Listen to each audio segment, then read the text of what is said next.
Please don't even call back. I don't need your love. I got my life on track. Think I've seen enough. I put down the thumbtacks and I started. What's going on, everybody? It's another episode of Left Side Heavy, the podcast, presented by Blue Wire Hustle. I'm your host, Jevin Lefave. You can follow me on Instagram at jevin.lefave, on Twitter at jevinlefave. Find everything for the show on Instagram, Twitter, and TikTok at leftsideheavy_. Subscribe to the YouTube channel, Left Side Heavy, where you can find full video podcasts. Today, or this episode, I'm welcoming on Michael Bartner, TikToker, just a great guy all around. He was on the free agency episode a few months back. And we're bringing on Vancouver beat reporter Jeff Paterson. It was a very fun conversation with both of these guys. Talked to Michael on Tuesday evening with up-to-date topics on the Kyle Beach Chicago Blackhawks situation and updates all around the league, standings, where teams at. Some topics may have been left out just because we were on a time crunch, so I apologize if you wanted to hear something that wasn't necessarily talked about. But it was a fun conversation otherwise. And then the Jeff Paterson one, it was an interview back prior to the start of the 21-22 season, and talked to him about how the Canucks looked, kind of what to expect from the season, and his journey through the broadcasting industry, how he got connected with Bell Media, Sportsnet, how he dealt with the TSN layoffs. It was a very fun and cool conversation with Jeff, and yeah, I just hope you guys enjoy it. Be sure to leave a rating and review on Apple Podcasts to help grow the show, and yeah, enjoy the episode.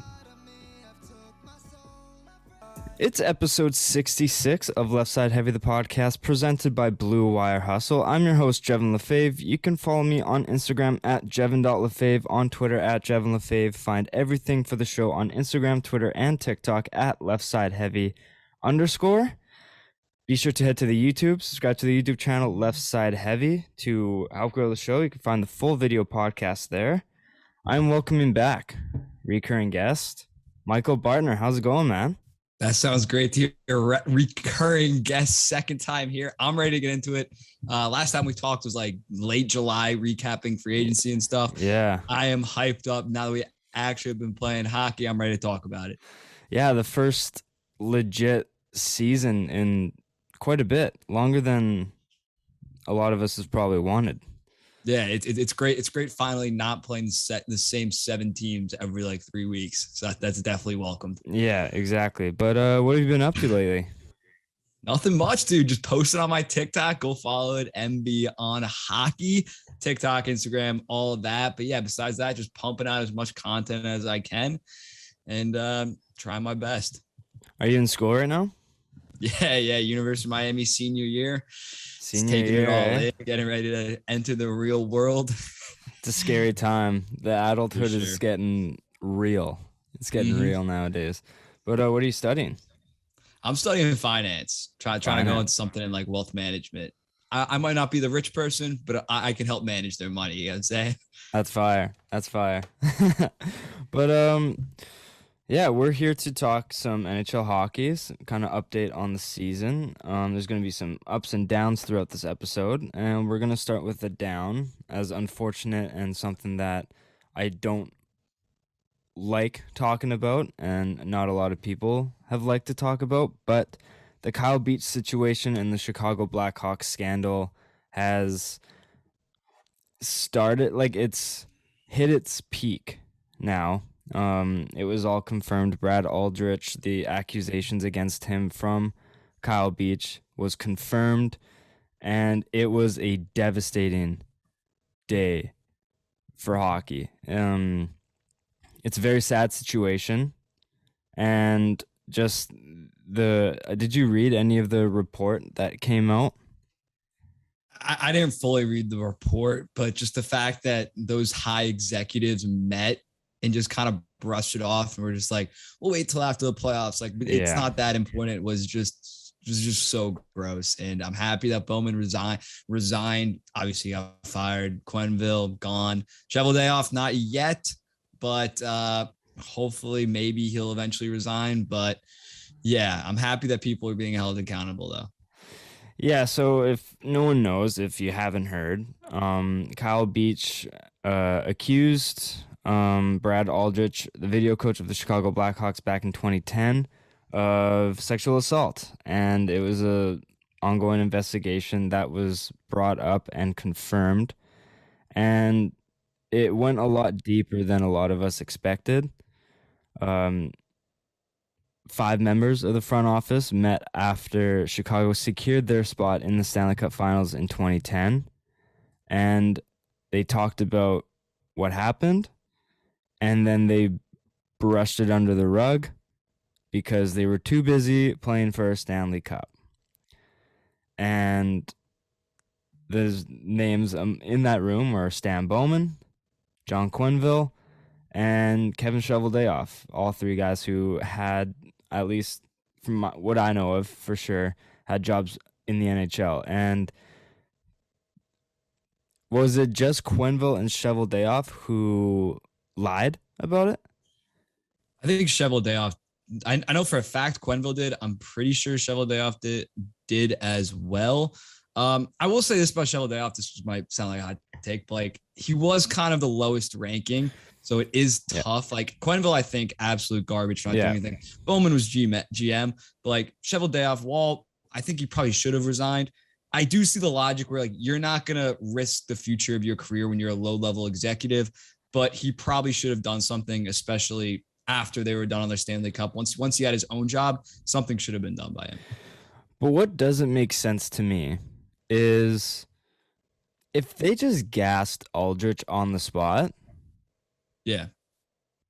all their jobs are safe. Like it doesn't necessarily hamper their run on anything. It's like, as obviously it'll sit with everyone not well, but it saves everyone's career. It'll save everyone's career. Just say like you're either fired or you resign right now. Yeah. Like you're done. Yeah, it wasn't the video coach. It wasn't like it was Quenneville that was doing this. Like the head exactly. Coach. It's not an assistant coach. Yeah.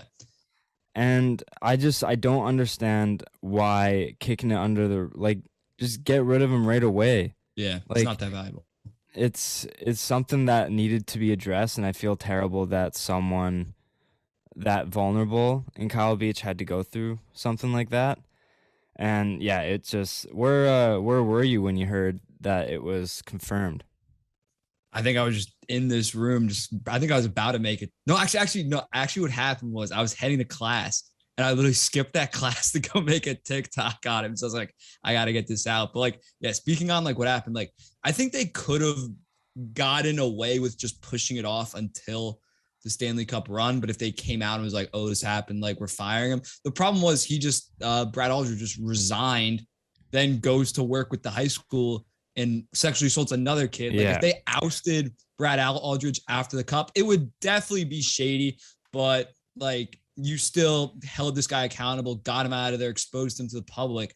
The problem was they had him resign and then just let him go take a job with children who were even more vulnerable. I think that's, and they put it off bad, letting him kind of walk free is horrible. And they referred him too. Like they gave him like a reference letter and everything, which I think makes it even worse for them. Like if they declined to do that and they actually like fired him instead of just made him resign, like you said, he would have been out of hockey. I mean, like, because he got convicted in like 2013 of the sexual assault in the high school that he then went to work at after. Yeah. If it came out earlier, then another kid's life would have been saved. Definitely. And then there was that thing from Batman where he was like, the NHL wasn't going to reach out to the kid and help him out, even though like it was proven true in like a court of law. Like he's like, we need to do more research into this situation. It's like there was a whole court case about this. Like Gary Bettman has handled it horribly, and I'm seeing like maybe this will finally get him to step down, hopefully, because he's just been across the sport, I think, a pretty bad commissioner. So if this is the what makes him have to resign, hopefully that's the case. Like, yeah, I have it in my notes. Like, is Bettman going to be gone? Because Quenneville's gone and Shoveldayoff isn't yet. And as much as he was like 9 months into his job or something like that, and he was bottom of the totem pole, you still have, this is still something that You probably should. I don't think levels really come into effect. Yeah. In my opinion, like, everyone has a voice. Like, you can start like threatening to expose like anything to save your ass, because if anything, it's Kyle Beach's life needs to be like handled, priority or, number like, one. Yeah. priority, and then like it saves his career, because if this comes out and it shows that you were in a meeting and didn't do anything about it, then like you're immediately looked at as just as much of a villain because you didn't do anything about it. And so Shoveldayoff, we'll see what happens, but yeah, he was assistant GM or something like that. So, but Yeah. John McDonough still hasn't addressed any sort of media towards it, and he was the head of it all when this is happening. So that's just another toxic situation. But do you think, because as much as Bettman's helped grow the game in years past, do you think he's going to be gone? I mean, how old is he? I feel like he's 70. I feel like he's regardless going to be gone in 5 years, but you just can't have him being like an old head. But I think he won't. I think it'll take another scandal for maybe him to the mounting pressure like is starting to build on him. If there's another thing, or the league financially doesn't recover that well from COVID, because there was reports that owners are starting to get like mad at him, and they're all that matters really. He reports to them. He doesn't really report to the fans. As long as you can keep the owners happy, you're going to keep your job. And right now it seems like they're starting to not like it.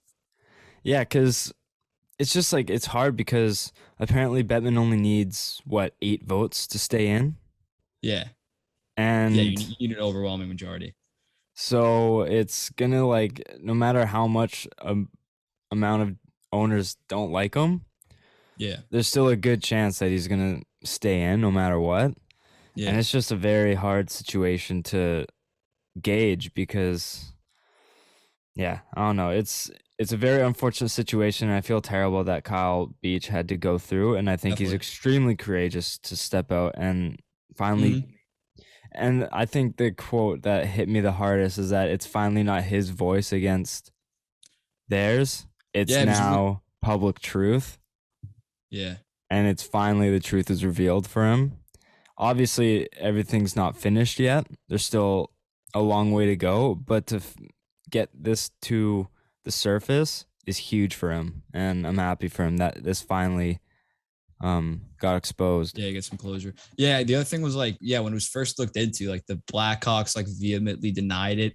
And then in their press release, once they got exposed, they're like, we feel so bad for Kyle. It's just so scummy and so two-faced.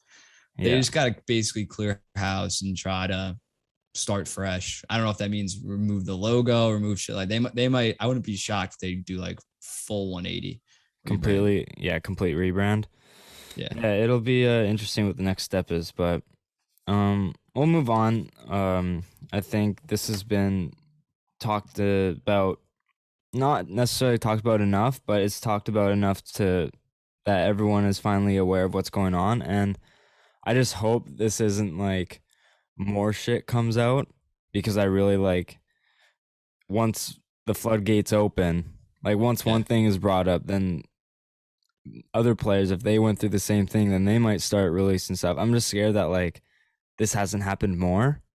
Yeah, there's some scandal brewing with the Penguins AHL team. I think I saw. I'm not sure exactly the details. I'm sure we'll find out more. But yeah. Let's hope there's no more stories. But I mean, with hockey culture, early 2000s, it wouldn't shock me at all if there was more of this stuff. Yeah, not at all, not one bit. As unfortunate as that is, but we'll go through the league and kind of touch on updated stuff. Go through some positive things. Let's go through some positive things. We'll start with one positive thing. The Metro, Carolina, 8-0-0 to start the season. They've been unbelievable. Freddie Anderson, I was completely wrong about him. I was just more skeptical than saying he was going to be bad just because of how he played in Toronto. Yeah. But man, Carolina is just Tony Well-oiled D'Angelo. machine. Like, they Yeah. are a wagon. Yeah, yeah. I never doubted Freddie. Just he's played kind of like the past 2 seasons hurt. So like he finally really shut it down in Toronto last year, got healthy. And I think him healthy is a top, I'd say 8 to 13 goalie in the league. I mean, you look at last year, they had Mrazek and Reimer, who are okay 1Bs, but Freddie's a clear upgrade. I thought they were going to be a lot worse. I knew they were going to make the playoffs. I knew they were going to be around like 100-point team. But I mean, they look like they could win the President's Trophy. Their top 9 is absurd. Like it's absolutely loaded. They have 2 superstars in Aho and Svechnikov. And yeah, the defense, Tony D getting a second chance. I know people hate him with an absolute passion, but he has offensive talent. And if you partner him with a good defensive pair, he can be very effective. Yeah, and just all that talent. And then Brendan Moore is still proving as to why he deserves that extension, because the Carolina owner has been known to be on the cheaper side. So I was wondering, like, is Brendan Moore going to come back? He said he was willing to take less to have everyone in the coaching staff come back, trainers, assistant coaches, goalie coaches. And he comes back, and you can tell that did huge for this team. Yeah. Because players, I relate this a lot to the NFL. Players, they always look at like, okay, I did well here. I'm going to go and chase the bag, and then they always think that they're going to do the same somewhere else, but they don't have what they had back on their old team.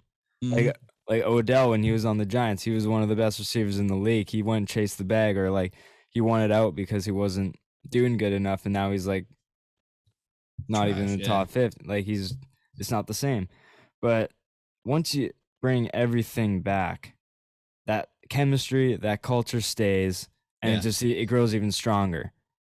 And I think that's a perfect example here in Carolina. Yeah, him and Trotz, in my opinion, are like just on another level coaching wise, because it's not even their systems, it's the culture that they bring to their teams. Just hard-nosed defensively. Like I'm be honest, like a lot of NHL coaches are just easily replaceable. Like they ain't shit. Like the John Hines of the world. Are you trying to say Travis Green? Yeah, Brendan Moore and Trotz, dude. They got to both. I mean, they got to their jobs at the same time. Carolina and Islanders were both like sub 80-point teams. Now immediately playoffs, immediately contenders. Both have been to Eastern Conference Finals with not a ton of talent. I mean, Carolina's loaded now, but they're just on another level in my opinion. The 2 clear best coaches. Yeah, I completely agree with you there. The Rangers, they brought back their guy Adam Fox on a 7-year, $9.5 million AAV extension. What's your thoughts on the contract? I think it's solid. I mean, like he's in that McAvoy, McCarr kind of tier, 9.5 million. The only problem is like they don't have a lot of money now. If Kako probably won't get a ton, Laugh might get a decent amount, but like they're gonna have to move on from Trouba and Kreider. But the Fox deal itself is perfectly fine, perfectly market value, probably a little bit cheap when you look at, I mean, like the Seth Joneses, I think Werenski's making like about that much, and then Doughty and Carlson for some reason are making like 11 million each. But I think it's a very solid deal. It just when you give Trouba and Kreider, I think Trouba's 8 million and then Kreider's 7 million. The contracts start building up and you start running into like a Toronto-esque situation, which could really hurt them in the long run. And this guy was shipped off twice. Yeah. That is unbelievable. Yeah. Because I was listening to Spit and Chicklets around the time when Dougie Hamilton got traded from Calgary to Carolina, because he was involved in that deal, right? And it was the free agency that Tavares was like, where's he going to go? And Kevin Hayes was saying, I remember him saying, he's like, Carolina's going to win this deal if Adam Fox turns out the way that. Yeah, Adam Fox was almost like thrown in there, like kind of like he was just like Hannafin, Hamilton, and like Fox is better than both now. But and, I mean, Adam Fox, I don't love how he handled the situation getting to New York. Like he refused to play for the Carolina, which like, bro, you were a 3rd round pick. Like I don't think you're not Eric Lindros. I mean, he turned out to be very good, but like I didn't love how he handles himself getting to the Rangers. But I mean, it was his hometown team, and he's been great for them. I think they traded like a second round pick for him, so that was an absolute steal. Yeah, it's obviously like in hindsight, it's an awesome deal. But Washington, Ovechkin won't fucking age, bro. Yeah, I thought this was going to be the year that he scores like 39, 40, but with Austin Matthews having a horrible start, it's looking like it's his rocket or start to lose again. I mean, if he keeps scoring at this pace, why not? Yeah. I think he's going to catch Gretzky. If he puts up 50 this year, he's going to need what, like 25 a season for like 4 or 5 more years. I think he's easily going to catch it. People don't understand this is that he doesn't have to get 40 goals in 4 seasons. Yeah. He's going to play like 6 more years. He can get he signed. So he signed for like 5 or 6. Yeah. He can get 20 goals, 25. Yeah. He's going to have a 45 goal year somewhere in there. Yeah. Like this year, if he gets 45 this year, then it's like the amount that he needs over the next 4 or 3 drastically go down. Yeah. So like, I think he still has this year, probably 45, next year, 40, and then he'll only need like 100 more goals. I think he has it easy. Yeah. And he still went through 2 lockouts and 2 COVID shortened seasons. He's easily the best goal scorer of all time. Easily. Like, no doubt about it. Yeah. I'm an Islanders fan. I called him that one time. People were like Mike Bossy. I'm like, we put up Mike Bossy level numbers in this generation. Like Mike Bossy, don't get me wrong, 50 and 50, legendary. But like, he had like 8 straight 50 goal seasons too, or something like that. Yeah. Ovi. Yeah. He has I think he has the most Rockets by far. He might get double digits. I think this will be his 9th. So yeah, he's another level.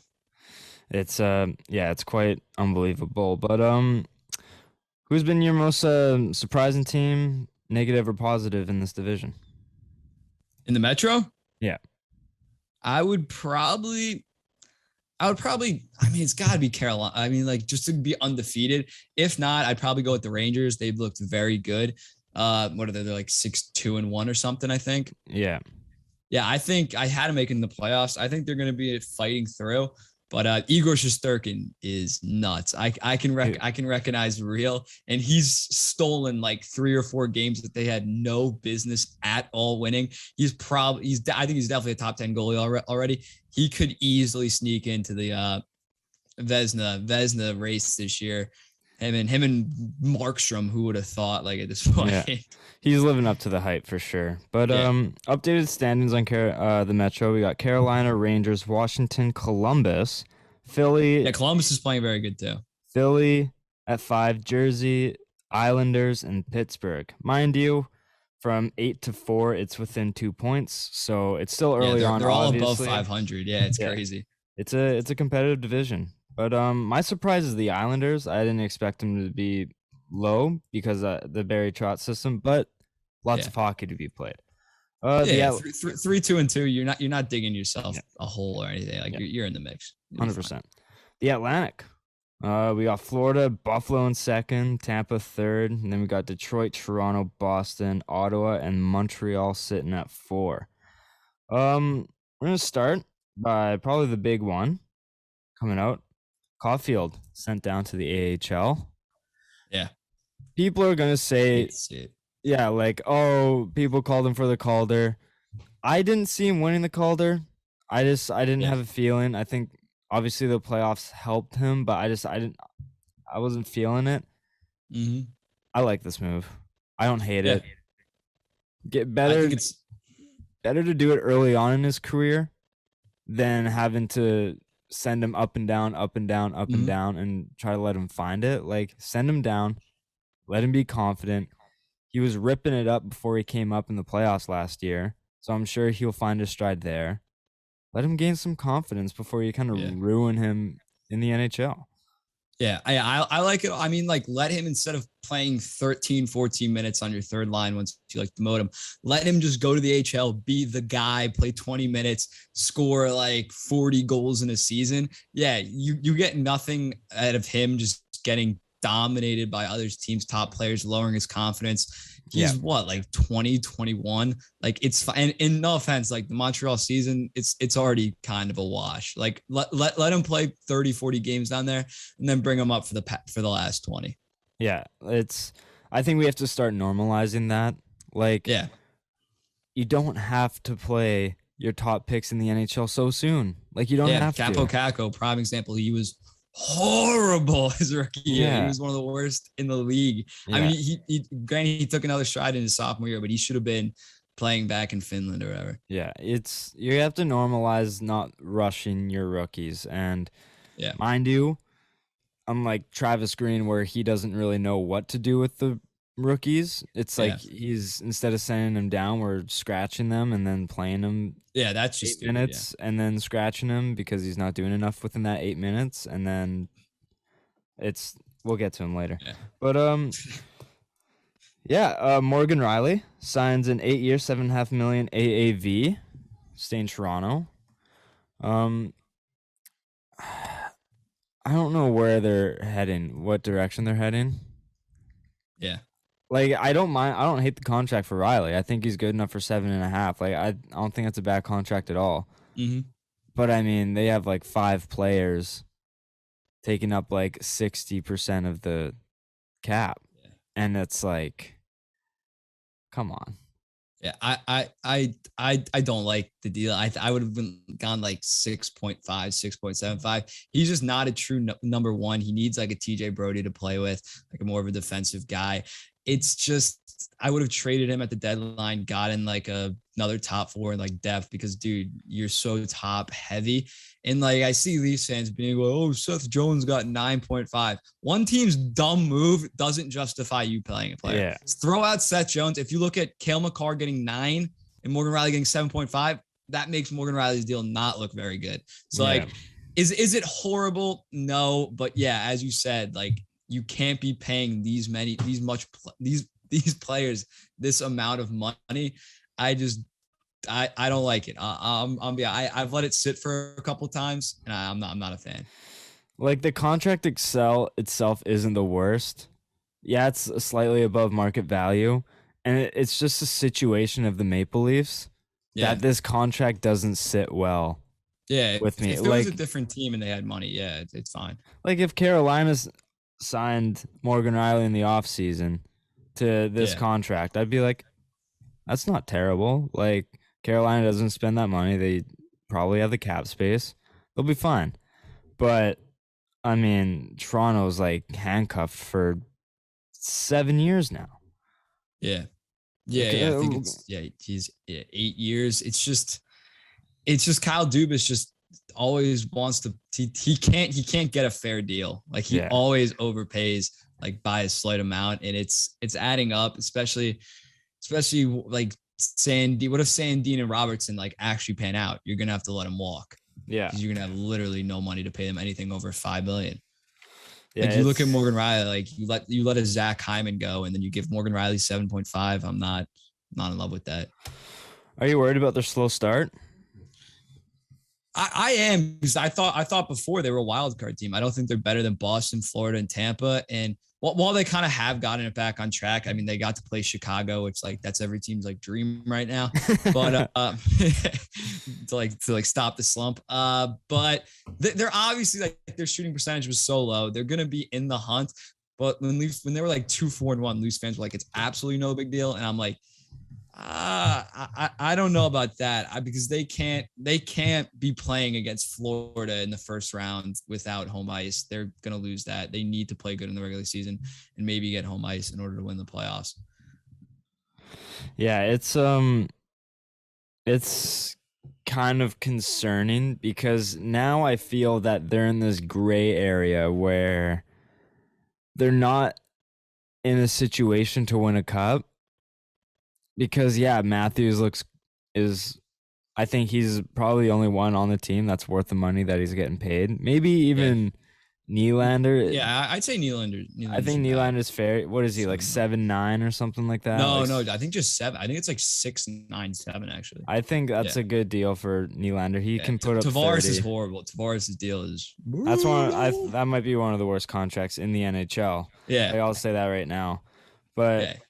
And then Mitch Marner is incredibly inconsistent. You don't know what you're going to get on a daily night. Yeah, when he gets 5 points, he's worth the money. But when he's dashed 3 with 0 points, he's not worth the money. But, I don't know. I just don't know where they are as a team right now. And I think that should be concerning as a fan base. But I think Campbell's playing good. I think that's good to see. And then sooner or later, their players are going to get hot. They might squeeze into playoffs, and then we'll see where they go from there. But yeah, it'll be interesting to see how the rest of the season pans out for them. But Buffalo's in second place right now. Are they going to win the cup, bro? Did we I had him like underestimate them? preseason. I had him getting like 55 points, so I look like the biggest freaking idiot right now.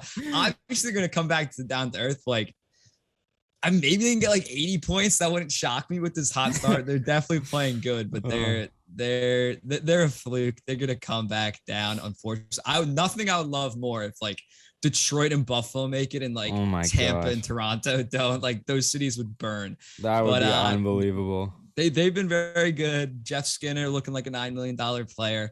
Darlene's actually looking pretty solid. That's like the one guy that you need to like develop to have any future. But if I'm an Arizona fan, I'm very happy that Buffalo is playing this good. Be Shane Wright's coming. Shane Wright's coming. I don't think it's fair to Florida if we just breeze over them because they've been playing absolutely unreal hockey right now. But Bobrovsky's finally playing up to his contract, which pisses me off because I had him last year in fantasy, and then I could have picked him, and then I'm like, nah, he's trash, and then now he's like a top 10 fantasy player. I don't think he was drafted in my league. It'll be interesting to see how they like react to Quenneville stepping down, obviously, but I mean they're top 9 loaded. Uyghur and Ekblad are maybe the best pairing and deep pairing in all of hockey. I think they are, man. Yeah, I think they are. Ekblad and Uyghur. Uyghur's come, like, I've seen your opinions on Uyghur, and I could not agree more. He's emerging as like a top 15 defenseman in the NHL at this point. It's been so rapid too. Yeah, because he was like a no one at the start of last year, and then halfway through the season he started he had like 27 even strength points, and he had 35 points. Like, all of his points were even strength. He was a plus like 20 defenseman, which is so hard to come by.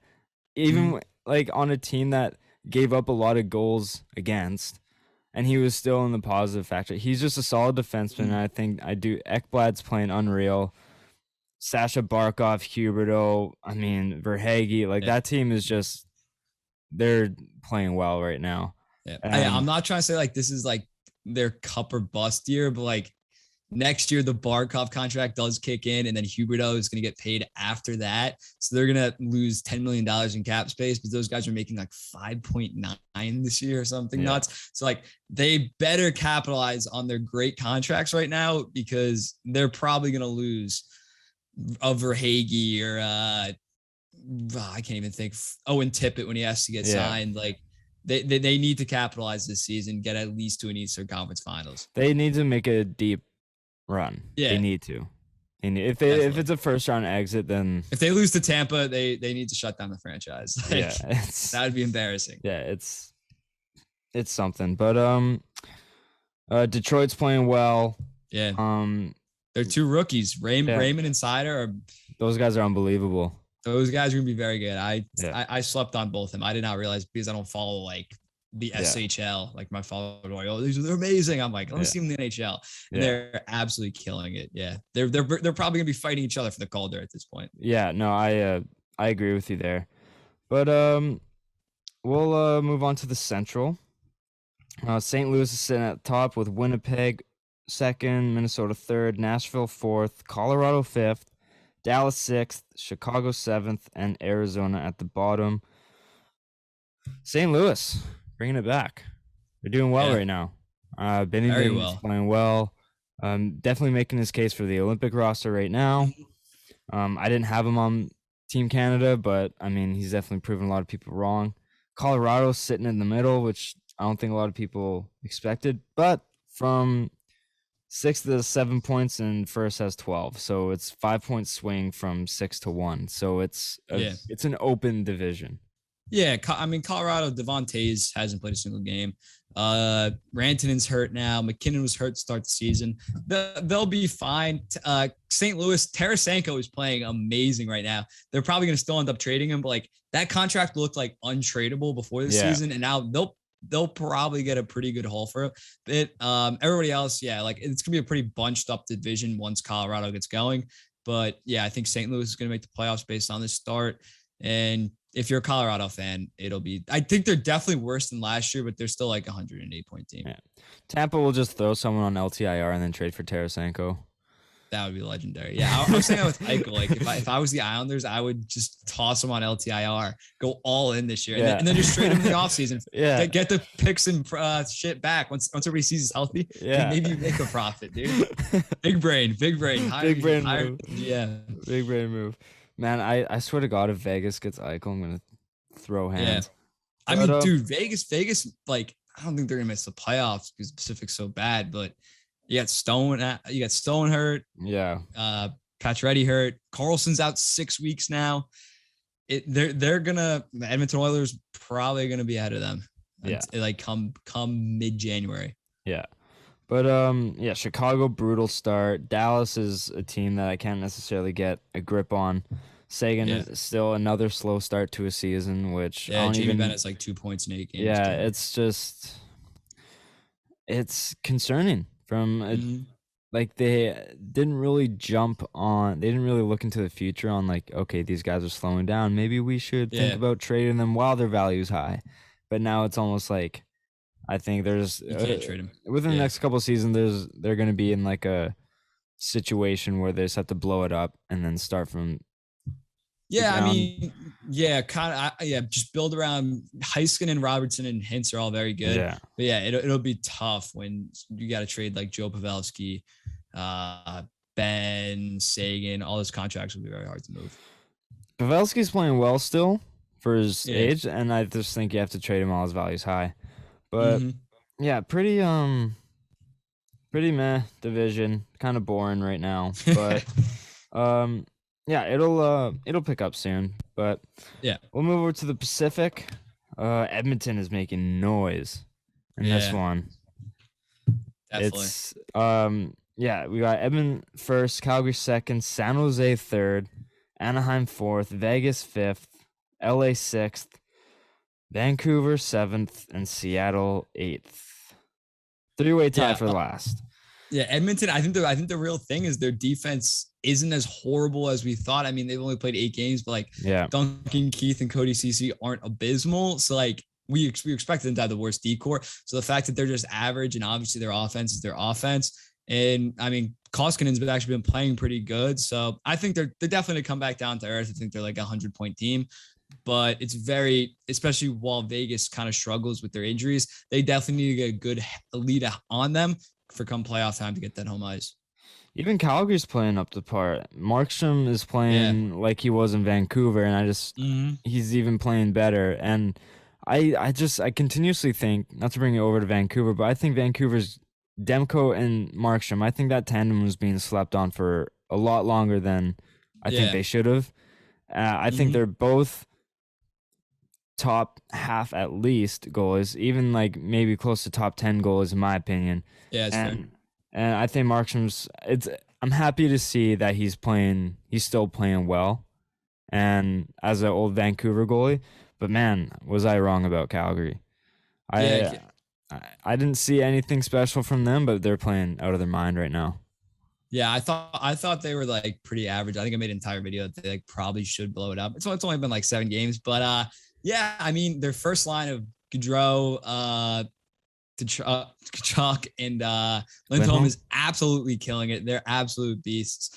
The rest of their forward core are kind of but that's fine. The D-core has been solid, and obviously when you're getting the play that you got from Jacob Markstrom, you're going to win some games. Again, I think they'll come back to the earth. I still think they're a 95-ish point team, but they'll probably be fighting with like Vancouver for that 3rd division spot. Yeah, we'll shift it over to Vancouver because this team is pissing me off, man. Yeah. This team is pissing me off.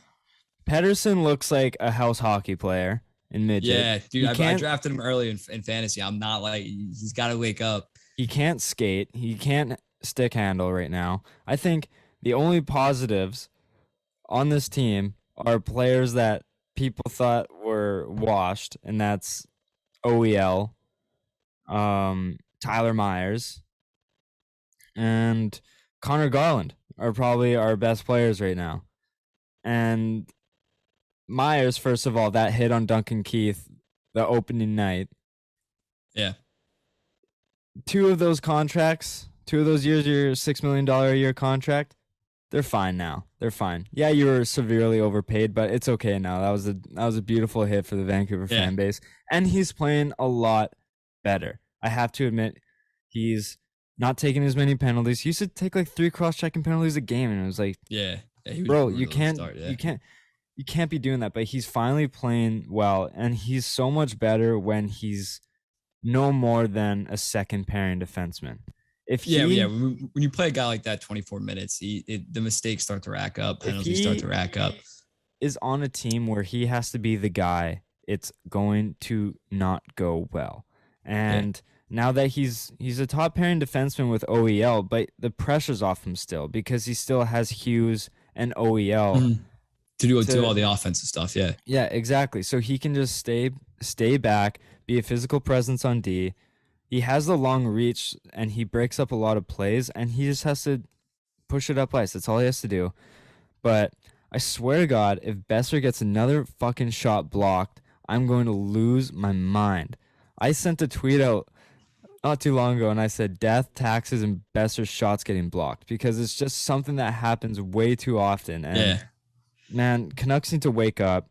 We just brought in a new power play guy, but he needs to go. We need to. Our power play sucks, dude. What is it, like 4% right now or something like nuts? So bad. The players just stay stationary in the offensive zone. We can't get into the zone. Yeah. Which should be the most important part of a power play. How can you have a successful power play if you can't get into the zone? So I think he needs to go because he's changed nothing. He's changed nothing. But who's gonna take it over? Travis Green? Like, I don't know. Bring me in there. I can do something better than what's going on right now. Let the players draw it up. Yeah, I swear it's so frustrating. And Hughes, his defensive game is better. It just sucks because he's so undersized that he still just gets pushed around. And like it makes his that's always gonna be a problem though. Yeah, it makes his defensive game look a lot worse than it actually is just because of his size. Because how are you going to box out Leon Draisaitl in front of the net when you're like 100 pounds lighter and like almost a foot smaller than him? It's going to be hard. He's just in a tough position, but I think he's doing well for how he is right now. And man, OEL, he has the second most shots in the league, which is valuable as a defenseman, just getting shots through for tip-ins, rebounds. Some of them will go in. Some of them will go in. He's been playing well, and I've been really happy with this play. And Connor Garland's an absolute buzzsaw. So there's some bright spots with this team, but man, we're just how do we have this much talent and we're putting up like 1 to 2 goals a game? It's I don't say it comes down to one player, but like when a guy that you expect to be a top 10 center in the league this year is playing like a third line center kind of, that's the difference. Like once Paterson starts going, and I think it has to do with the fact that he wasn't training with the team. He missed most of training camp. Like it's gonna take him a little while. Like you saw it with I think Mitch Marner after he signed the contract. William Nylander sucked. Yeah, sucked that year. Hopefully it won't be that long that it takes him to get back. But they just need to get him to start cooking. And I think they'll be like a 98-point team, sneak into the playoffs. I still think this team can make the playoffs because Demko's been playing awesome. I think in my opinion, I think he's a top 10 goalie. Come at me if you want, but I think he's a top 10 goalie. He continuously stands on his head. And if you give this team, if you put Demko on like a Colorado, I think they're making a playoff run, in my opinion. I think he's a solid goalie, continuously slept on. And like this team is talented. They just need to get going. And I think part of the reason is Travis Green, because I just think he's constantly just like everything's just not going right, and he needs to make some sort of change. He's playing Garland on the third line, and Garland's been our best player this year. He's playing Hoglander on the third line, and it's just it's frustrating. But hopefully we're get it going soon. I think that's all the notes I have. But Mike, something we do on the show. Time for the press. Yep. Good friend of the show, Taryn Caravella. He is a Wisconsin boy, Green Bay Packer fan, but also a Habs fan. Something you don't see often. He asks, what's going on with my Habs? What's wrong with them? and Terrence, say it short, just about everything. But I think it's just a work in progress, and Carey Price will be back soon. Hopefully he kind of gives this team some sort of life, but I think it's just more of a bunch of players need to get going, in my opinion. Yeah, I think you expected Cole Caulfield and Nick Suzuki to take that next step, and obviously that hasn't happened. One's in the AHL, one has like 3 points in 9 games. The D court without Shea Weber is just significantly less, and Jake Allen, while solid, he's actually been pretty decent, but like you need Carey Price. Like Jake Allen and Carey Price is probably a top maybe 5 goalie duo in the entire NHL. And I mean, Tyler Toffoli isn't every other shot going in this season like last. So that also hurts. He's not playing against the Canucks 9 times this year. So yeah, exactly. But they're too deep on forward. They'll start scoring. I think they have like the lowest shooting percentage in all of the NHL. But I think they're like at most like a 92-point team. I don't think that they're gonna make the playoffs. They're just they don't really have an identity too. Last year, like you had that Tatar, Gallagher, and whatever fucking Philly D. Denault. I always say Denault on actually. Denault, like that was like their gritty go-to line, and you just don't have that anymore. Shea Weber, it's just a completely different team taking out like those 4 guys. Mike, this is a hell of a fun time. Let the people know where they can find you. Just mbonhockey at TikTok, Instagram. I don't have a Twitter yet. I got to get on that. But man, always thank you for having me. More than welcome to come on. Love chopping it up. It was a fun time. And viewers, sorry for keeping it rushed, but we're on time crunch. And as you see in the title, I don't want to keep this episode so long because we got 2 guests on the show. Jeff Paterson is going to be coming up soon. I interviewed him before the start of the season, and we're going to talk about how the Canucks looked in the preseason and kind of how he made his way through the broadcasting industry. So it was a very fun interview with Jeff Paterson. Mike, thank you again for coming on. This was a lot of fun. Good luck to you in the future, wherever that ends up taking you, and I'm sure we'll do this again soon. And everyone, listeners, here is Jeff Paterson.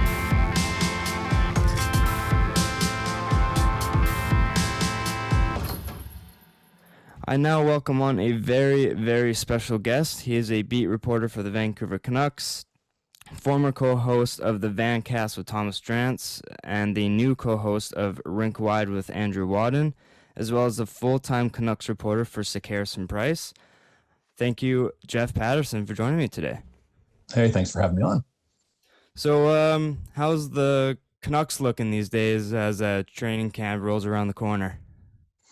Yeah, I think we'll finally start to get some answers once they hit the ice out in Abbotsford for main training camp. But it was good to be back in the rink on Friday for the start of rookie camp, and just kind of that feeling of normalcy again as the calendar tilts. And, we're not going through a training camp in January, that it's actually September, and they're going to start playing games in October. So, it's still a ton of speculation. And obviously, most of the conversations dominated by Elias Pettersson and Quinn Hughes, and whether they're going to be at training camp or how soon they'll be at training camp. So a little early to be making any sort of proclamations or even projections. It's one thing to look at the roster they've assembled on paper. I think they are a better team than last year. They paid a price to make some of those things happen. But, if it's all about winning and getting back to the playoffs, then I'm excited. I legitimately like their forward group. I think Jim Benning made some moves. Again, wasn't a huge fan of giving up a first rounder for the second time in 3 years, but that's a move he was willing to make. He's on the hot seat. He knows it, and this team has to get better. And so acquiring Connor Garland, I really am excited to see Connor Garland join this group. And, we'll see if Oliver Ekman-Larsson can recapture some of his former form.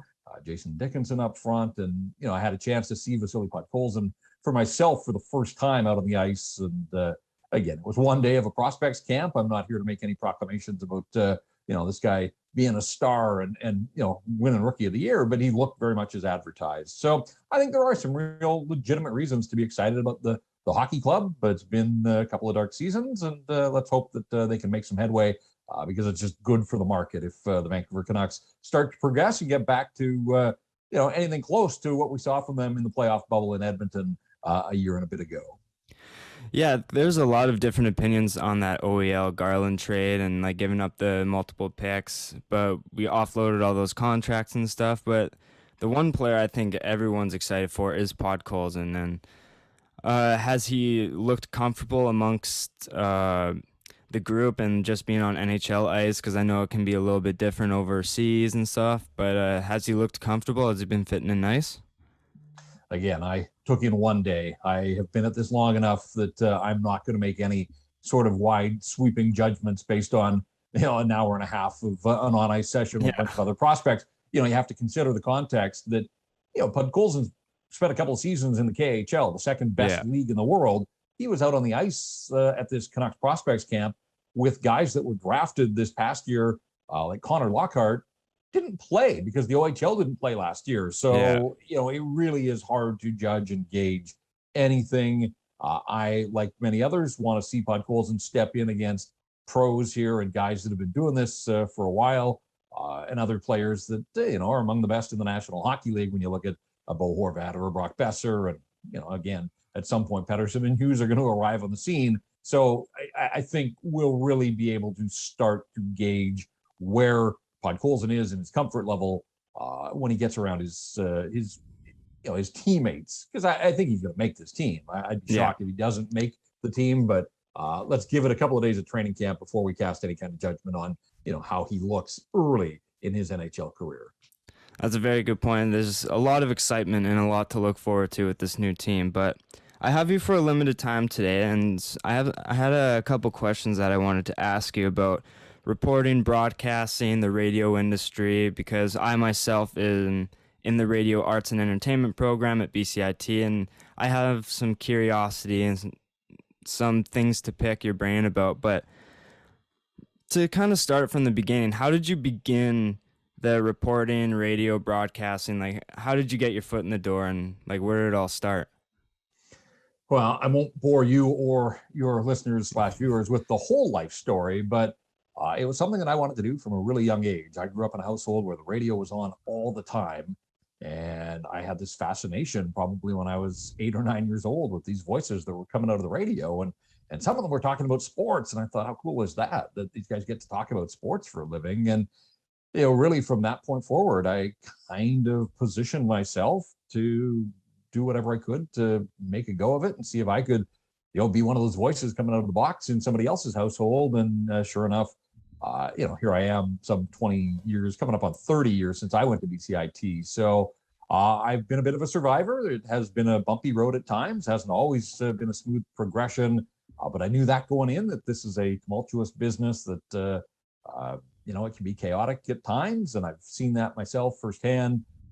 But there's been way more ups than downs. And it's been everything that I had hoped it was going to be. And to still get to cover hockey for a living and get paid to do it, and the things that I've been able to do and places I've gone, it's been everything that I hoped it would be. So, from a young age, kind of just tried to figure out stepping stones and the logical progression, and, look for opportunities wherever I could find them early on.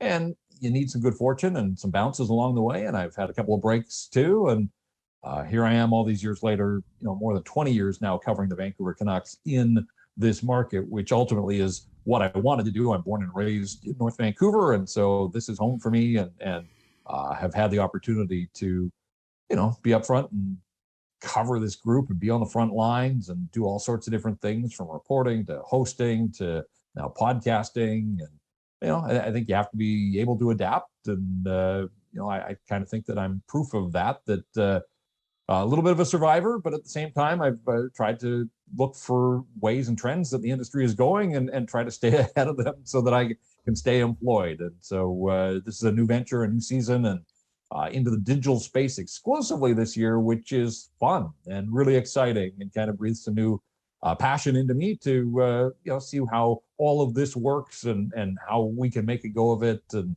not working for one of the big companies anymore. This is kind of us without a safety net. And let's go. Game on. Let's see how all of this unfolds this season. Now, a lot of people who are kind of wanting to pursue this as a career, that is radio and broadcasting, some people might have the assumption that you just kind of go to school and the next thing you know, you have a job and you have a career. What are some harsh realities that new reporters and broadcasters have to be ready for and accept in order to make it in this industry? Oh, if I'm here giving advice, I would say never say no. And I mean, that's dangerous because never say no within the context of opportunities. If somebody asks you if you're willing to go and cover, whatever the event is, if you're truly passionate, if like that fire burns to make this happen, my first job was in Kamloops and it was on the news side, and I was covering school board meetings and regional district meetings and, chasing ambulances around. But any opportunity I had to do sports, I mean, that's where my passion was. But, I knew that it was more important to get my foot in the door, get a job, and from there, try to figure out a way to make sports a full-time thing. And that's ultimately what happened for me. So look for opportunities, that maybe don't exist right now. That's one of the things I think I've done well throughout my career is try to pitch ideas to people in positions of power. Bosses love guys that have solutions. And so I've sort of kind of kept that in the back of my mind always that, hey, I would go to a boss and say, you aren't doing anything between 3 and 5 on Saturdays on the radio.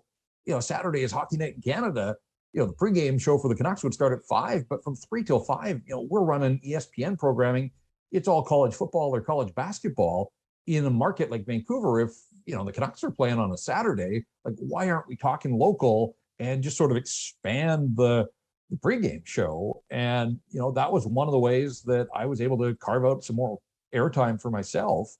Hockey games on the West Coast start at 4:00 on Saturdays. And so usually the pregame show would start at 5. Well, from 4 to 5, there's usually 5 or 6 other NHL games going on. It was a chance to, keep an eye on what was going on around the league. And so I've always tried to be a guy that has looked for opportunities and tried to create some opportunities for myself.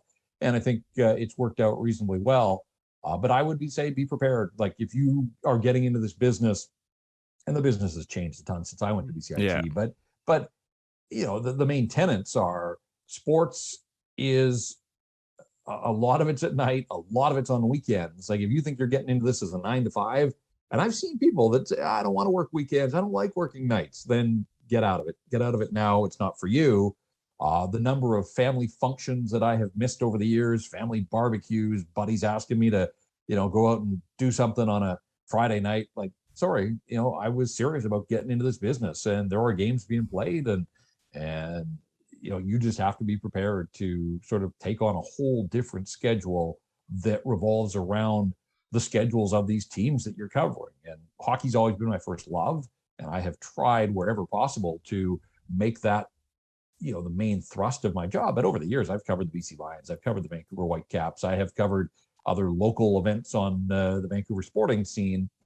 And you've got to be prepared. If your buddies are all going out to the bar to watch Seahawks play on a Sunday afternoon, you may have to go cover a practice for one of these teams, and that's your job. And be glad that you've got it. You go do it and do it to the best of your ability. But yeah, I mean, I've missed out on a ton of social functions over the years just because a lot of night times, a lot of weekends, but that comes with the territory if you are truly serious about getting into this as a living and, covering sports as your career.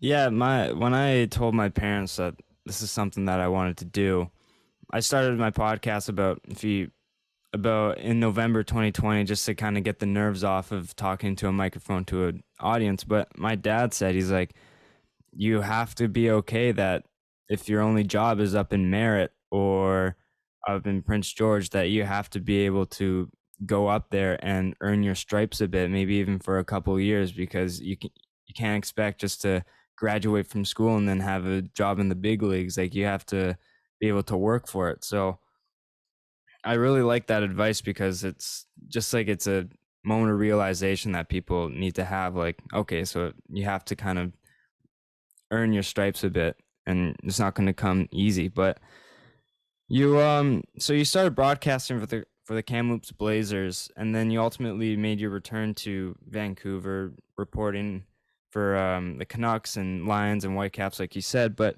How did you get involved with Bell Media and kind of reporting under them? Yeah, I mean, I went to UBC. I did play-by-play of hockey and football and basketball at UBC, and again, I gave up a ton of my Friday and Saturday nights to sit in a cold Thunderbird Winter Sports Center or War Memorial Gym. My buddies were all going to frat parties and those types of things, but and I don't feel like I missed out. I was able to get to my fair share of social events, but my focus in my non-classroom hours at UBC was getting involved in campus radio. That gave me a ton of reps, so that when I got to BCIT, I was comfortable in front of the microphone. I felt like I was ahead of my classmates to start, and they caught up. But then I got the job out of school. And you're right. Like, I had classmates that went all over the province. I was fortunate. I got a job in Kamloops, and a year and a bit doing news on weekends and evenings and those types of things. And then one of the big breaks in my career was that the guy that had been doing the Kamloops Blazers had been there for 20 years. And he was so good, he got hired by the Winnipeg Jets. He jumped from junior hockey right to the NHL, and that job became open. And I used tapes of my nights out at UBC calling Thunderbird games. And I was fortunate. That was one of the biggest breaks in my career, was that I got hired to do play-by-play in the Western Hockey League a year and a little bit out of BCIT, which was incredible, because at the time my goal was to be in the Western Hockey League by the time I was 30. And instead, I got this sort of break of a lifetime. I think I was 23, or maybe I just turned 24. Wow. I mean, as it turned out, I was out of the Western Hockey League by the time I was 30. So, never like write your plans in permanent ink. You got to be adaptable. Things change. They change in a hurry. And that was an example for me. Anyways, when I decided that it was time to come back to Vancouver, and I wanted to work in a bigger market than Kamloops, as much as I enjoyed my 5 years doing play-by-play, and they won the Memorial Cup the first year I was calling games, and watching Jerome McGinley and Shane Doan and Darcy Tucker. And it was an incredible team that won that Memorial Cup. That was the third of the four Memorial Cups they won the third of the three Memorial Cups they won in a 4-year span. So I kind of caught the tail end of this incredible wave of junior hockey in Kamloops, and I loved it. I had 5 years of doing play-by-play. It was awesome. This is sort of just as the internet was becoming a thing, as I date myself. But if you can imagine, in a city like Kamloops, where the Blazers were a big deal, you'd go out on the road, like there wasn't a way to follow them when they were away from home on your phone and get live updates. Like, if you wanted to follow a team back then, you had to tune into the radio and so I was this conduit to this city that was just passionate about its hockey club. And it was awesome. Like, that was a total thrill. Every time the puck dropped, you thought, man, that there are a lot of people back in Kamloops listening. And that's why I said I loved it for all 5 years I did it. But I just kind of felt I was at a point in my life where I wanted to explore some other things and, work at a higher level. I was no different than the junior players. Like, junior is a stepping stone. And I kind of felt like I got 5 years of, it was almost like college experience, even though I'd been to university and graduated from UBC. But 5 years in the Western Hockey League, it was almost like a university course in hockey and covering hockey and just being around the game day in, day out. And so, I got a good break when I left Kamloops. I came back to Vancouver. The station I grew up listening to, CKNW, I got hired there and got to host Canuck broadcasts pre and post game, and go down to the rink on a daily basis and talk to players and coaches and all that kind of stuff. That was my first job back in Vancouver. I was hired to host Canuck games. And so I was with CKNW and Chorus basically for 5 or 6 years. And then the rights switched. The broadcast rights moved over to 1040. And I wanted to be part of it. I wanted to be still around the broadcasts. And I got laid off. They shut down. Mojo Radio was a thing back in sort of the early 2000s. And when the Canucks rights left, Mojo Radio was, a sort of fledgling sports station at the time. They shut it down. They laid a bunch of us off. So I went across the street, cold call, just called up the program director, and felt that, with my experience and 5 years in the market, he had an idea of who I was, but I'd never met him before. And we went and had coffee, and I was given an opportunity to do some part-time work. And this is kind of the story of my life, is that once I got a foot in the door, I just did whatever it took to try to continue to build a foothold and get more opportunities.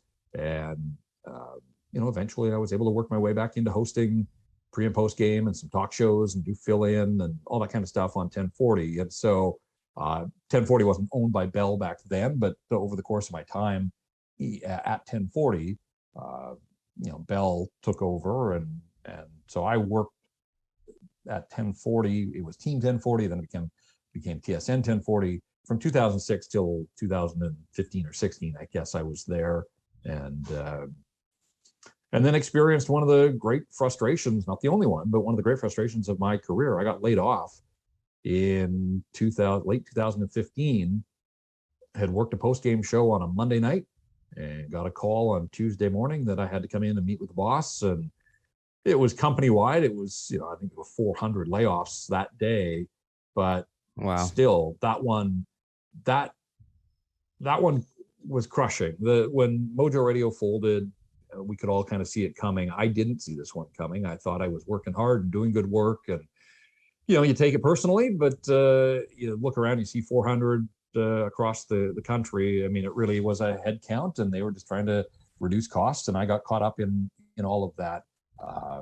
So that was frustrating. That was absolutely, more than frustrating. It was crushing, because I just didn't know at that point, sort of what was next. But as it turned out, the whole thing about one door closes, another opens, that was really the impetus for me to get into podcasting. And where I said I've tried to be adaptable, like when the idea of somebody suggested a podcast, I didn't really know a whole lot about podcasting, but I thought, yeah, it sounds like the future. Let's give it a go. And, that's where the Patcast was born. And Jason Botchford and I obviously got off to a pretty good run, and, gained a foothold in the market and really developed some traction. And so I've been fortunate that I've been part of a couple of podcasts that have been pretty successful, and now branching out into rink wide, I'm hoping that we can make it 3 for 3.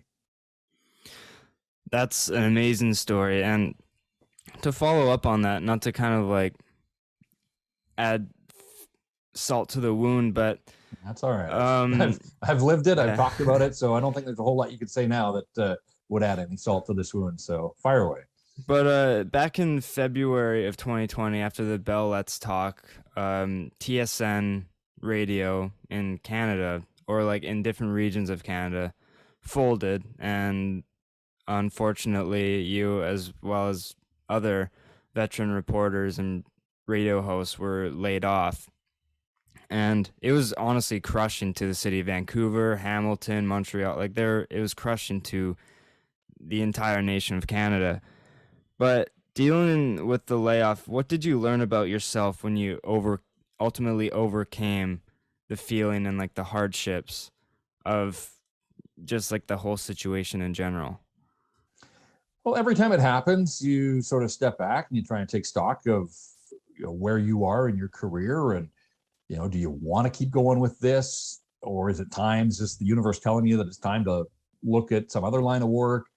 Is there still a spot for me at the table, if you will, for media in Vancouver? Is there a job? As I've gotten older, my life situation's changed, family, kids, a mortgage, all those types of things. Ultimately, that's my first responsibility, is being able to support a family. And so, where we talked about the layoff in late February, in late of 2015, I one of the first people to reach out was Jonathan McDonald from the Province newspaper, and they wanted to talk to me and see if there was an opportunity to, there certainly wasn't a full-time job there, but was there a way to bring me into the fold there? And sure enough, again, that's where the Patcast was born, and they offered me the chance to write a Sunday column in a daily newspaper in a major market. And when I look back over my career, I have tried to be open to opportunities. I've tried to be a multi sort of tool guy to be able to write and broadcast and podcast and do video, and whatever the situation calls for. I don't want to be one trick pony, because the industry is always changing and evolving. And so I've done a fair bit of writing over the years, and they gave me this opportunity to to write. And I guess, one of the real, like, I'm so grateful to the province because the Patcast was an incredible project on a professional level, but, a personal level as well. Became pretty good friends with Jason right up until his passing. And, we talked about disappointments and just, we can go there, but, after 8 months, I was working in the province, and it was almost like 1040 realized what they had let go, because then I was able to get back into the fold, and then the broadcast rights switched again and went from 1040 to 650. And at that point, 1040 decided that, if they were serious about being all sports in Vancouver, that they wanted a dedicated Canucks reporter. And I got hired back there full time. In fact, at a better salary than I had been making before when I was kind of freelancing there. And so, I had this incredible job for 3 years, covering the Vancouver Canucks day in, day out, traveling around North America, going to every city, wherever the Canucks were, I was going to all these rinks that I had watched the Canucks play in over the years. Like, it really was the job of a lifetime.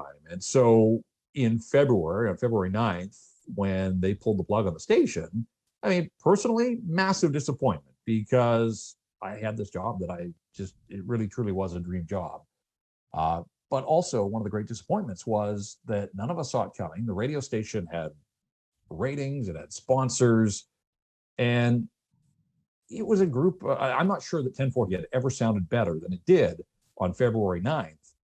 And yet, powers that be way above us on the food chain decided that, for whatever reasons, and they had their reasons, some of it pandemic related, but they were just going to pull the plug. And that rather than looking for solutions and ways to make it more cost effective, and their answer was just flat out pull the plug. And, we got ambushed. Nobody saw it coming. And all of a sudden, 20 really talented pros and colleagues, but like, these are professional broadcasters and some of the best in the business in this market and really across the country, we're all out on the street together. So, there were already very few jobs in radio in Vancouver, and now half of them have been chopped. Like, that's a kick in the junk. Like, just to process that now all of a sudden, whatever's next, you're basically scrambling for new opportunities along with people that are your really good friends and people you've worked with for a long, long time. So, it took some time to digest all of that, and it wasn't easy. And I went through all of those steps of, do I want to keep doing this? If this is, I've been laid off now twice in a 4-year span. Like, I was told that there'd be days like this, but I didn't think it would keep happening. Yeah. And you think you're doing good work, and then you're told, well, it's not. Hey, this isn't personal. This is just the way the industry goes. And so, yeah, I had some sleepless nights, certainly in mid-February there, as I tried to figure out what was next. But, what was really reassuring to me was, as some of my colleagues started up with digital projects, they all reached out and they said, we want you to be a part of this. Like, we value your thoughts and opinions and observations on the Canucks. And if we're going to start up, we want you to be central to what we're doing. And so, whether it was Rob Fay, who was one of the first with The Nation doing post-game shows, or Donnie and Dolly, and 650 reached out and gave me the opportunity to contribute there. And then Paterson Price told me that, hey, like, this is our plan, and you have been over the years a big part of the show. And if we're going to make a go of this moving forward, that we want you to be our dedicated Canucks reporter day in, day out, not going on the road the way I was, but still, trying to cover the Canucks and offering up, daily observations and opinions and thoughts. And so, it again, just as I kind of wondered, like, is there a spot for me in this marketplace? That sort of drove home the point that, yeah, there are others that value what you're doing. And, ultimately it turned out that Matt and Blake seemed to have the best kind of role for me, to be able to make a living doing what I still love to do, and that is getting down to the rink, being around the team, games and practices, and I'll be doing some writing as well for their website once the season gets up and running. And so, using all the skills that I've developed over the years, putting them back to good use. That's where I said, like, my excitement, this sort of has refueled my passion, that now we're our own bosses. Sponsors have come on board, listeners. We've been able to bring an audience from 1040, and that's been incredibly, it's meant a ton to all of us that the audience is there, the sponsors have come with us, but now it's on us. Like, we don't have the backing of a massive telecom like we had with Bell Media. This is on us. Like, we have to continue to prove that there is value in what we're doing so that the listeners stay with us. And then the sponsors see that, this audience is something that they want to reach, that they want to support. And, that's just life in the new world. And we're going to do our best to try to make a go of it here. Now the hockey season has started. All of these projects, when Bell shut down or when they shut 1040 down in February, all these other projects that sprouted from the ashes, they launched in the midst of the third wave of the pandemic, and with the hockey team essentially finished. I mean, the Canucks were still playing, but the games didn't mean anything. Yeah. So, now we have an opportunity to start from the start of training camp and, hit the ground running with a new hockey season and some renewed optimism around this team. And, if there's interest in the team, that's good for all of us in this business. So, fingers crossed that planets continue to align, that all of these projects won't just survive, but we'll find a way to thrive, and we're about to find out. But I'm excited to be along for the ride with Matt and Blake and everybody else that's behind the scenes there. And if it doesn't work, I didn't want February 9th of 2021 to be the end of my career. I didn't want to go out that way. I didn't want Bell to define the way that my career would end. So this is now on my own terms, and we're going to see if we can't make this thing sing, and hopefully, there's lots of years, lots of runway ahead of all of us in terms of doing what we love to do on a daily basis.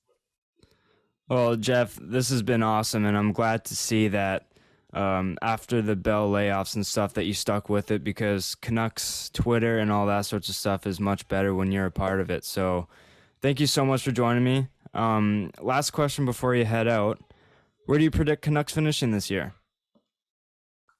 Like in the division or overall? Yeah, in the Pacific Division. How do you see him? How do you see the Pacific Division shaping out?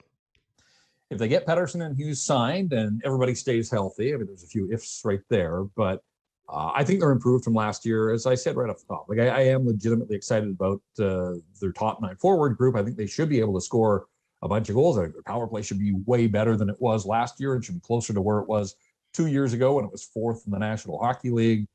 I'm a believer in Thatcher Demko, so I think that if he's able to, just deal with everything that goes along with being a legitimate number one over an 82-game season, then their forward group, their goaltending, those look good. I've got concerns, like most people do, about the defense core and can it hold up its end of the bargain? Are they going to spend too much time in their own zone as they have the last bunch of years, or can the forward group help the defensemen? Can Quinn Hughes get back closer to where he was as a rookie, as opposed to the way he looked for much of the COVID-shortened season? And I want to believe that OEL is going to regain some sort of form. I don't know that he's going to be a top pairing guy, but I think that he can be better than he has been the last couple of years in Arizona. Then, yeah, I think that they can certainly be competitive in the Pacific Division. I think Vegas is a lock for one of the playoff spots. I think Edmonton with McDavid and Draisaitl and some of the moves that they've made there. I've got questions about relying on Mike Smith as your everyday goaltender, but he showed pretty good form through most of last year. So let's see if he's anywhere close to that. But I just think that I think the Oilers are probably one of the locks for a playoff spot in the Pacific. And then it's pretty wide open. Like, I look at Calgary, and I thought Calgary was going to blow things up and make a significant move, and they didn't. They seem to want to give that core group one more go. So I don't know what to make of the Calgary Flames. Losing Mark Giordano, I think that's going to be a loss on the ice and in the locker room and their leadership group. And then you look at the California teams, the 3 California teams. I think Los Angeles is probably ahead of the other 2, but are they a playoff team? I don't know. I don't know that they're ready to make that step just yet.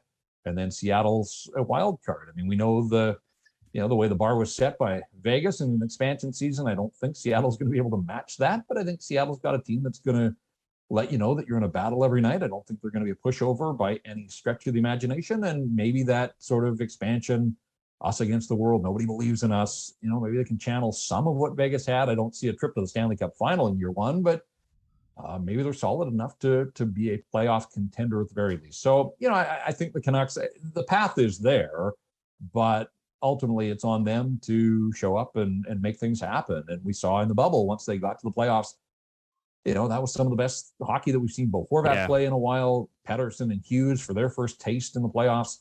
They passed those tests, certainly. So again, I think the Canucks are a better team than they showed. Sort of everything went wrong for them last year. But you can't just sweep that under the rug. There have to be some hard lessons taken. They need Paterson back and healthy, and they need him to find a little bit of that PD magic that he showed in the first 2 seasons in the National Hockey League. And I think it's so important that he gets signed here before, not so much camp, because camp really is 3 days of on ice. Yeah. But he needs some preseason hockey. You saw last year, they didn't have any exhibition games. Nobody did. He got off to a really slow start. And with the wrist injury, I think it's important that he gets a couple of preseason games in, work off some rust, find his form, and be ready to hit the ground running, because they start the season on a 6-game road trip. They can't afford to really struggle out of the gates and, come off that road trip 2-4 or 1-5 or something like that. Like, they've got to find a way to put some points in the bag early on. It's not tough as the road trips, Buffalo and Detroit and Edmonton on opening night, and Seattle's home opener. That's going to be tough because I'm sure that place will be going nuts. But I don't want to sit here and make any great proclamation that they're going to be a playoff team, but I certainly think the lineup that they can ice, if their key guys stay healthy, I think that in a watered down Pacific Division, they certainly should be in the mix for a playoff spot, by the time March rolls around. Now, again, whether they clinch that playoff spot, that's going to be totally up to the players. But I think that there's enough on this roster as assembled that they should be in that playoff discussion as we get to the stretch run sort of after the trade deadline in the National Hockey League. It's going to be fun. And with the new turnover in this team, I think it's going to bring a lot of excitement to the city of Vancouver. Jeff, this has been very awesome. Thank you so much for joining me.